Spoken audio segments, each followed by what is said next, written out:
Praise Lord. Today's scripture reading Matthew chapter 16. The Pharisees and Sadducees came to Jesus and tested him by asking him to show them a sign from heaven. He replied, when evening comes, you say, it will be fair weather, for the sky is red, and in the morning, today it will be stormy, for the sky is red and overcast.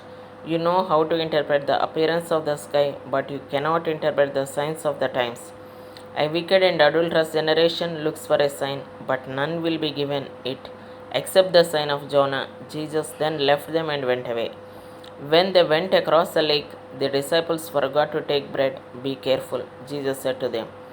Be on your guard against the yeast of the Pharisees and Sadducees. They discussed this among themselves and said, it is because we didn't bring any bread. Aware of their discussion, Jesus asked, you of little faith, why are you talking about yourselves about having no bread? Do you still not understand? Don't you remember the 5 loaves for the 5,000 and how many basketfuls you gathered? Or the 7 loaves for the 4,000 and how many basketfuls you gathered? How is it you don't understand that I was not talking to you about bread, but be on your guard against the yeast of the Pharisees and Sadducees?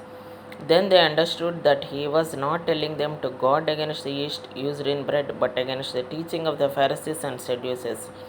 When Jesus came to the region of Caesarea Philippi, he asked his disciples, who do people say the Son of Man is? They replied, some say John the Baptist, others say Elijah, and still others Jeremiah and or one of the prophets. But what about you? He asked.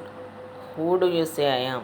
Simon Peter answered, you are the Messiah, the Son of the living God. Jesus replied, blessed are you, Simon, son of Jonah, for this was not revealed to you by flesh and blood, but by my Father in heaven. And I tell you that you are Peter, and on this rock I will build my church, and the gates of Hades will not overcome it.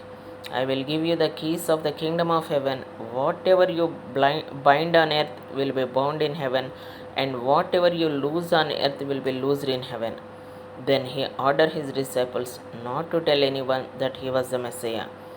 From that time on, Jesus began to explain to his disciples that he must go to Jerusalem and suffer many things at the hands of the elders, the chief priests, and the teachers of the law, and that he must be killed, and on the third day he be raised to life. Peter took him aside and began to rebuke him. Never, Lord, he said, this shall never happen to you. Jesus turned and said to Peter, get behind me, Satan. You are a stumbling block to me. You do not have in mind the conscience of God, but merely human conscience.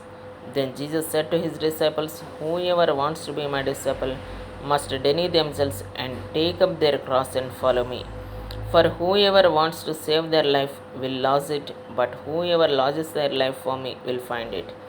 What good will be for someone to gain the whole world yet forfeit their soul? Or what can anyone give in exchange for their soul? For the Son of Man is going to come in his Father's glory with his angels, and then he will reward each person according to what they have done. Truly I tell you, some who are standing here will not taste death before they see the Son of Man coming in his kingdom. Amen.